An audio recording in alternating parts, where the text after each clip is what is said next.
Assalamualaikum warahmatullahi wabarakatuh. Kami dari Fakultas Ekonomi dan Bisnis Islam, jurusan Perbankan Syariah, kelompok 1.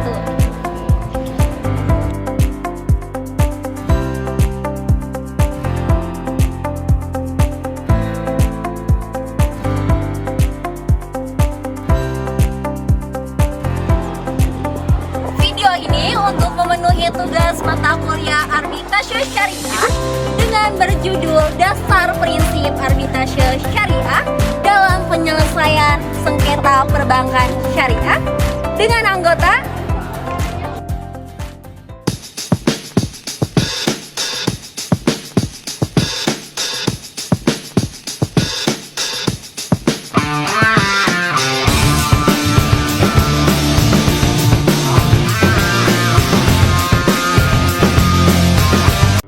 Di dalam video ini terdapat 9 poin pembahasan. Yang pertama ada prinsip ketuhanan, yang kedua ada prinsip perjanjian, dan yang ketiga ada prinsip perdamaian.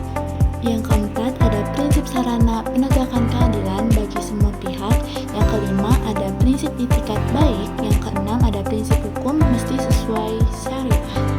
Yang ketujuh ada prinsip putusan bersifat final dan mengikat. Yang kedelapan ada prinsip netralisasi. Dan yang terakhir ada prinsip kerahasiaan. Sebelum ke pembahasan, yuk kita kenalan dulu apa itu arbitrase syariah. Apa sih arbitrase syariah itu? Arbitrase syariah merupakan mekanisme penyelesaian sengketa yang berlandasan hukum Islam dan berperan penting dalam menjaga keadilan dan harmoni dalam hubungan perbankan syariah. Nah, di dalam arbitrase syariah ini banyak sekali mekanisme penyelesaian sengketa antara pihak-pihak yang terlibat dalam transaksi atau hubungan hukum berdasarkan prinsip-prinsip syariah dilakukan di luar pengadilan dengan bantuan seorang atau beberapa arbiter yang ahli dalam hukum syariah dan hukum positif. Proses ini bertujuan untuk mencapai keputusan yang adil, mengikat, dan sesuai dengan ketentuan syariah Islam. Nah, sekarang kalian udah tahu kan apa itu arbitrase syariah? Yuk kita lanjut ke pembahasan yang pertama. Pembahasan pertama, prinsip ketuhanan. Prinsip ketuhanan adalah landasan keyakinan dan pengakuan terhadap keberadaan Tuhan sebagai sumber nilai moral, spiritual, dan etika dalam kehidupan. Prinsip ini mengarahkan perilaku manusia agar selaras dengan ajaran agama dan nilai-nilai moral yang diturunkan dari keyakinan kepada Tuhan. Dalam berbagai aspek termasuk sosial, ekonomi, dan politik, prinsip ketuhanan mengedepankan keadilan, kejujuran, tanggung jawab, dan keberkahan. Yang kedua ada keadilan. Di dalam prinsip ketuhanan, keadilan menuntut dalam semua aspek, melarang penindasan dan ketidakadilan, mengharuskan arbitrase syariah menjunjung tinggi nilai-nilai moral dan etika Islam. Keadilan juga adalah salah satu prinsip utama dalam ajaran Islam dan merupakan manifestasi dari sifat Allah yang Maha Adil. Keadilan dalam prinsip ketuhanan mengajarkan manusia untuk menjadikan Allah sebagai pusat kehidupan dengan berlaku adil dalam ibadah, kehidupan sosial, ekonomi, dan hukum. Keadilan ini bukan hanya kewajiban manusia, tetapi juga merupakan wujud pengabdian kepada Allah dan cerminan dari tauhid yang benar. Nah, yang terakhir dalam prinsip ketuhanan yaitu ada amanah. Amanah menekankan pentingnya kejujuran, integritas, dan tanggung jawab dalam proses arbitrase. Para pihak dan arbiter dituntut untuk menjalankan tugas dengan penuh amanah. Amanah menjadi fondasi utama yang terjamin keadilan, transparansi, dan keberhasilan proses penyelesaian sengketa. Jadi, amanah dalam prinsip ketuhanan dan arbitrase adalah inti dari tanggung jawab manusia dalam menyelesaikan sengketa. Dengan menjunjung tinggi nilai amanah, arbiter memastikan proses arbitrase berjalan sesuai syariat Islam, menghasilkan putusan yang adil, dan mendapatkan ridho dari Allah SWT. Pembahasan kedua, prinsip perjanjian. Selanjutnya itu saya akan menjelaskan tentang prinsip perjanjian. Nah, apa sih definisi dari prinsip perjanjian ini? Prinsip perjanjian adalah dasar sebuah hubungan yang melibatkan kesepakatan bersama antara dua pihak atau lebih untuk memenuhi hak dan kewajiban sesuai dengan kesepakatan. Nah, dalam prinsip perjanjian ini ada tiga prinsip. Yang pertama yaitu ijab kabul, yaitu menekankan pentingnya kesepakatan dan keriduan dalam proses arbitrase. Nah, perjanjian arbitrase ini harus dilakukan dengan ijab kabul yang sah dan berlaku. Selanjutnya itu ada setara. Apa sih prinsip adil dan setara ini? Yaitu mengharuskan perjanjian arbitrase dan setara bagi semua pihak untuk menghindari ketimpangan dan ketidakseimbangan dalam kewajiban dan hak. Yang terakhir itu ada jujur dan transparan.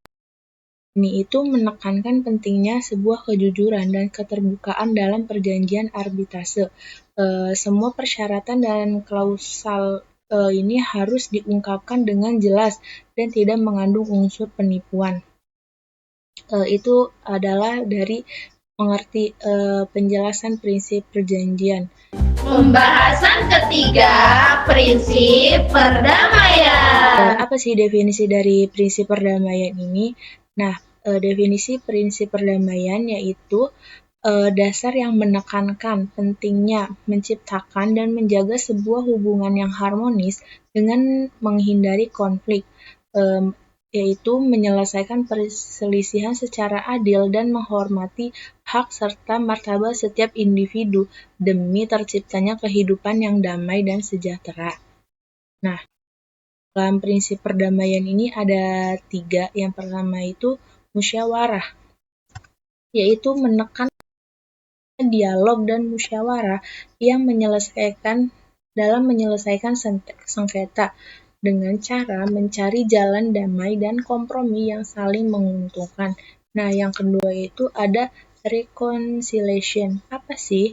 Yaitu berusaha untuk mencapai kesepakatan yang adil dan meredakan ketegangan antara pihak yang bersengketa dengan menghindari permusuhan dan dendam. Nah, yang terakhir yaitu ada maaf dan ampunan, yaitu mendorong sikap saling memaafkan dan mengampuni dengan menekankan pentingnya menjaga hubungan baik antara pihak yang bersengketa. Pembahasan keempat, prinsip sarana penegakan keadilan bagi semua pihak. Oke, jadi selanjutnya itu ada prinsip penegakan keadilan bagi semua pihak. Nah, apa sih prinsip penegakan keadilan bagi semua pihak? Prinsip yang menegaskan bahwa proses arbitrase harus memberikan keadilan yang sama bagi semua pihak yang terlibat. Dalam hukum Islam, tidak boleh ada pihak yang dirugikan ataupun diuntungkan secara tidak adil. Nah, semua pihak harus diberikan kesempatan yang sama ataupun kesempatan yang adil untuk dia menyampaikan argumen, dan pihak arbiter itu wajib bersikap adil serta tidak memihak kepada siapapun. Nah, di sini tuh prinsip penegakan keadilan itu ada 3, ada adil, objektif, dan transparan. Nah, yang pertama itu ada adil. Di sini tuh adil itu menjunjung tinggi keadilan dan kebenaran dalam memutuskan sengketa, menjamin kesetaraan dan tidak membeda-bedakan. Nah, berarti adil yang dimaksud adalah memastikan bahwa semua pihak diperlakukan setara tanpa memandang status sosial, tanpa memandang bulu, suku, ras, agama, ataupun yang lainnya. Jadi, kita tuh harus bersikap adil kepada semua pihak yang terlibat. Nah, prosesnya juga harus memperhatikan keseimbangan di mana setiap pihak diberi kesempatan yang sama untuk menyampaikan bukti ataupun menyampaikan argumen-argumen tanpa membeda-bedakan. Nah, selanjutnya itu ada objektif. Nah, objektif memutuskan sengketa berdasarkan fakta dan bukti yang ada, tidak memihak dan tidak terpengaruh oleh kepentingan pribadi. Nah, jadi prinsip objektif ini menuntut bahwa setiap keputusan didasarkan pada fakta dan bukti yang ada. Jadi tidak boleh kalau misalkan tidak ada bukti atau tidak ada fakta. Nah, Jadi tanpa dipengaruhi oleh kepentingan pribadi, emosi, atau tekanan eksternal. Nah, objektivitas ini memastikan bahwa arbiter atau pihak yang memutuskan sengketa tidak memihak kepada siapapun.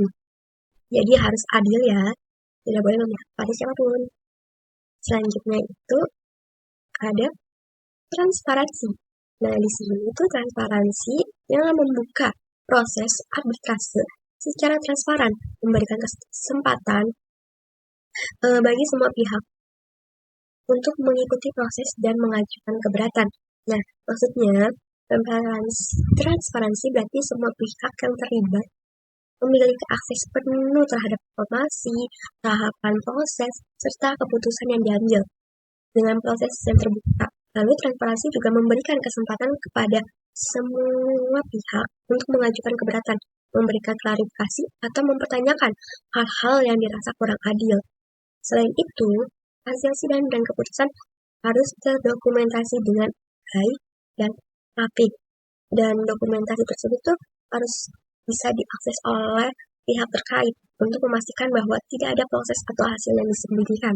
Pembahasan kelima, prinsip itikat baik. Itu ada prinsip itikat baik.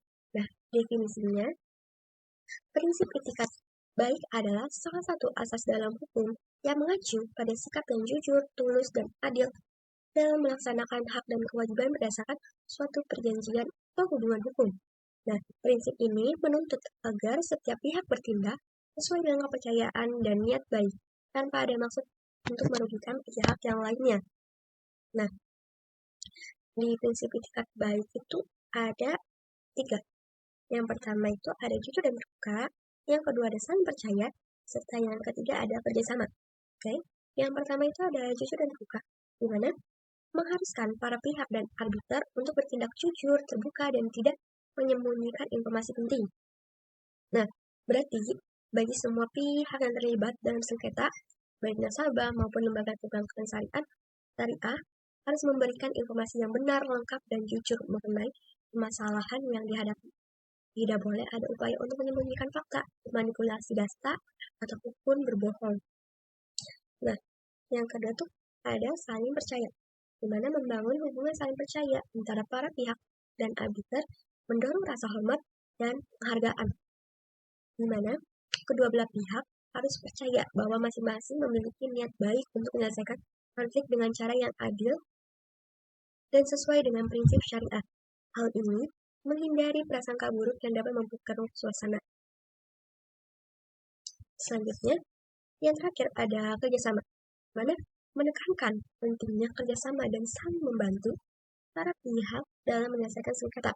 Nah, jadi semua pihak yang terlibat dalam penyelesaian sengketa harus bekerja sama untuk mencari solusi yang terbaik.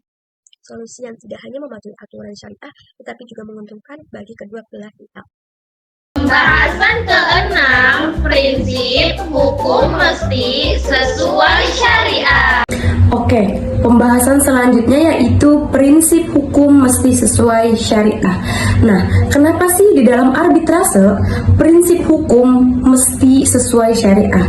Karena semua keputusan yang diambil dalam arbitrase syariah harus sesuai dengan hukum Islam, yang artinya tidak boleh ada keputusan yang bertentangan dengan prinsip-prinsip syariah. Maka dari itu, seorang arbiter harus memiliki pengetahuan yang mendalam tentang hukum syariah untuk memastikan bahwa semua aspek keputusan tersebut sesuai dengan hukum atau ajaran Islam. Hukum mesti sesuai syariah mempunyai 3 prinsip.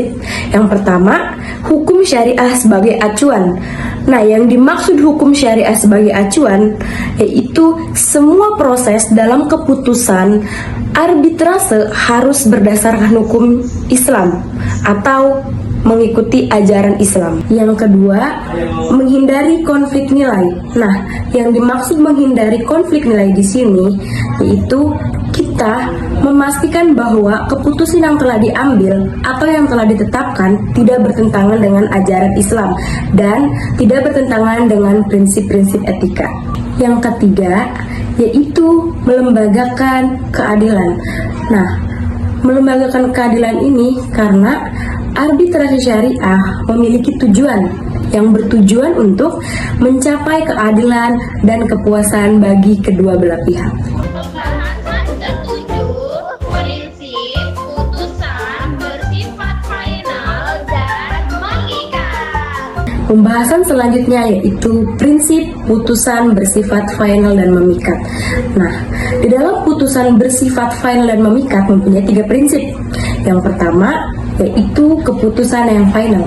Nah, yang dimaksud keputusan yang final di sini, putusan atau setiap keputusan arbitrase bersifat memikat dan tidak dapat diganggu gugat. Prinsip yang kedua, proses yang transparan. Jadi, setiap proses dan keputusan yang diambil dalam arbitrase harus jelas dan dapat dipertanggungjawabkan. Nah, prinsip yang ketiga atau prinsip yang terakhir yaitu menghindari perselisihan lebih lanjut. Jadi, yang dimaksud di sini itu setiap putusan final dan memikat mencegah sengketa berlarut-larut dan menciptakan stabilitas hukum. Pembahasan ke-8, prinsip netralisasi. Halo, di sini saya akan menjelaskan prinsip netralitas dan prinsip kerahasiaan. Oke, yang pertama yaitu prinsip netralitas. Oke, prinsip netralitas ada 3 poin. Yang pertama itu menghindari kepentingan pribadi. Yang kedua menjunjung tinggi keadilan. Dan yang ketiga itu membangun kepercayaan. Oke, yang pertama yaitu menghindari kepentingan pribadi. Arbiter harus bebas dari bias dan konflik kepentingan. Nah, maksudnya itu kita tidak boleh mensangkut pautkan kepentingan pribadi kita ke dalam arbiter tersebut, ke dalam bersengketa. Oke, yang kedua yaitu menjunjung tinggi keadilan. Jadi keputusan arbitrase itu harus didasarkan pada hukum dan fakta tanpa tekanan dari pihak manapun. Maksudnya pada menjunjung tinggi keadilan itu kita harus sesuai dasarnya itu sesuai dasar hukum dan fakta dan undang-undang tanpa harus ada tekanan dari manapun. Jadi kita harus sesuai dengan prinsip-prinsip hukum dan fakta tersebut. Yang ketiga itu membangun kepercayaan. Nah, arbiter harus bebas dari bias dan konflik kepentingan. Sama-sama kayak poin pertama. Jadi saat membangun kepercayaan, arbiter ataupun para bersengketa harus jujur, terbuka tanpa harus ada yang ditutup-tutupi.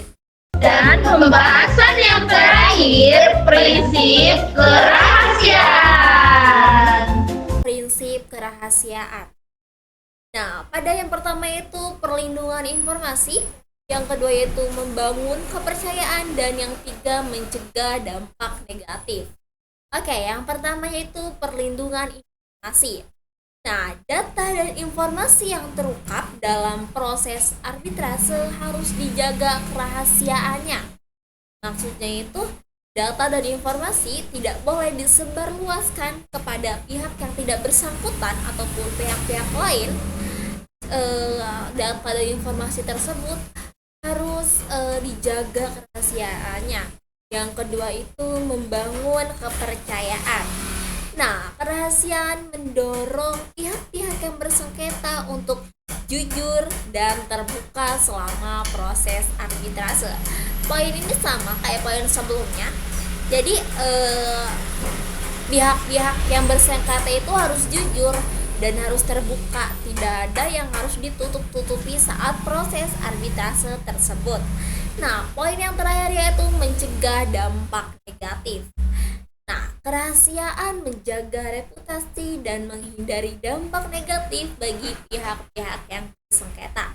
Maksudnya, pada data dan informasi itu kita sebarluaskan ke sembarangan orang ataupun pada orang-orang yang tidak berkepentingan, itu akan muncul dampak negatifnya. Karena bagaimana cara mencegah dampak negatif tersebut?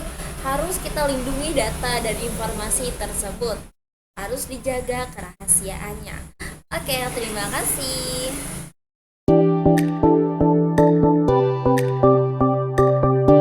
Baik, di sini kita bakal membahas tentang dasar prinsip arbitrasi syariah dalam penyelesaian sengketa perbankan syariah. Barangkali teman-teman tentang pembahasan tadi ada yang ingin bertanya tentang materi yang tadi kita bahas. Oke, buat saudari Aida dipersilakan buat ingin bertanya. Iya, jadi ini kan kita belajar tentang dasar prinsip arbitrasi syariah dalam penyelesaian sengketa perbankan syariah ya. Nah, pertanyaannya itu, nih misalkan itu saya mengalami sengketa. Nah, itu tuh bagaimana sih cara yang baik dan benar untuk menyelesaikan masalah melalui arbitrasi syariah tersebut? Baik, di sini saya akan menjawab tentang pertanyaan Aida, bagaimana mekanisme penyelesaian sengketa perbankan syariah melalui arbitrasi berbasis syariah. Nah, di sini ada 4 tahap ya. Yang tahap pertama itu adalah tahap permohonan. Ya, jadi pihak yang bersangkutan mengajukan permohonan arbitrasi kepada lembaga arbitrasi syariah. Nah, yang dimana pihak ini harus bersengketa ya kepada mengajukan permohonan kepada arbitrasi kepada lembaga syariah tersebut. Nah, yang kedua itu ada tahap mediasi. Nah, yang dimana tahap mediasi ada suatu lembaga arbitrasi syariah berupaya mendamaikan pihak-pihak yang bersengketa melalui mediasi. Nah, yang selanjutnya itu yang ketiga ada namanya tahap putusan, yang dimana tahap putusan ini jika di mediasi gagal, arbiter akan mengeluarkan putusan berdasarkan hukum Islam dan bukti-bukti yang diajukan. Jadi ada bukti-buktinya, ada landasan hukumnya, terus harus bisa diajukan juga kepada tahap putusan ini. Dan itu ada tahap eksekusi, yang dimana tahap eksekusi ini putusan arbitrasi dapat dieksekusi melalui pengadilan jika diperlukan. Mungkin terkait mekanisme sengketa dari arbitrasi syariah cuma itu yang sudah tahu, dan tadi yang sudah Kakak menjelaskan, dan itu jawabannya. Oke, Sultan, makasih. Ayo silakan mau bertanya selanjutnya. Silakan Ani. Ini bertanya ya, kan ini kan tentang penyelesaian sengketa perbankan syariah. Nah, pertanyaannya itu kan di dalam penyelesaian kasus itu banyak sekali ya. Apa saja tantangan dan kendalanya? Jadi jawaban atas pertanyaan ini tadi itu tantangan dan kendala dalam implementasi arbitrasi syariah di Indonesia. Yang pertama itu dari kekurangannya. Kurangnya kesadaran masyarakat tentang arbitrasi syariah masihlah rendah. Terus kekurangan sumber daya manusia, jumlah arbiter yang kompeten dan berpengalaman di bidang hukum Islam masih kurang dan terbatas. Terus yang terakhir itu ketidakpastian hukum. Aturan tentang arbitrasi syariah di Indonesia masih perlu dipertegas dan diperjelas. Nah, itu yang saya mengerti lah. Oke, terima kasih atas jawabannya, sangat memuaskan. Selanjutnya bagi penanya yang ingin bertanya, mungkin ada teman-teman semua dari 5 orang ini yang ingin bertanya. Izin bertanya ya Sultan, aku mau nanya sih, apakah ada kelebihan dari arbitrase dibandingkan dengan litigasi konvensional yang lainnya? Di sini Sultan bakal menjawab tentang pertanyaan dari awal, apa sih kelebihan dari arbitrase litigasi konvensional itu. Nah, di sini ada berbagai macam ya, jadi ada 4 dari kelebihan tersebut, yaitu proses lebih cepat, yang dimana arbitrase syariah ini prosesnya lebih cepat dibandingkan litigasi konvensional. Secara progres mereka dengan kayaknya cepat banget buat progres dari arbitrase syariah itu dibandingkan litigasi konvensional. Dan selanjutnya itu dari kerahasiaan terjamin. Jadi arbitrase syariah itu menjaga kerahasiaan, jadi kayak memprivasi sebuah keamanannya sendiri gitu tuh. Selanjutnya juga ada solusi damai, yang dimana solusi damai ini arbitrase syariah mendorong penyelesaian sengketa secara damai dan mufakat. Jadi mereka tuh bersengketanya dengan secara damai atau secara agamis gitu. Selanjutnya juga adalah keadilan berbasis syariah yang berlandaskan atau berdasarkan hukum Islam. Mungkin yang Sultan tahu dari kelebihan arbitrase syariah dari litigasi konvensional cuma segitu aja. Oh, jadi begitu. Oke deh, terima kasih Sultan. Ya, sebagai pertanyaan selanjutnya silakan. Apa aja sih peran-peran arbitrase syariah? Peran lembaga arbitrase syariah dalam penyelesaian sengketa, yang pertama itu menjalankan proses arbitrase, memberi forum yang adil dan terstruktur bagi para pihak untuk menyelesaikan sengketa. Terus yang kedua itu menjamin keadilan, menjamin keputusan yang adil, dan memihak berdasarkan prinsip-prinsip syariah. Yang ketiga, memfasilitasi perdamaian, membantu para pihak untuk mencapai kesepakatan yang damai dan menyelesaikan sengketa secara kekeluargaan. Terus yang terakhir itu meningkatkan kewibawaan dan kredibilitas hukum Islam dalam menyelesaikan sengketa. Itu sepemahaman saya. Oke, terima kasih Pak Was atas jawabannya. Oke, buat presentasi atau pembahasan dari dasar prinsip arbitrasi syariah dalam penyelesaian sengketa perbankan syariah ini mungkin dicukupkan saja buat pada pagi hari ini. Mohon maaf bila kita ada kurangnya dalam suatu kata dan pembahasan. Perlu bagi dengan fotoun karena setiap keturunan beda masih banyak kesalahan ya teman-teman ya. Wassalamualaikum warahmatullahi wabarakatuh. Waalaikumsalam.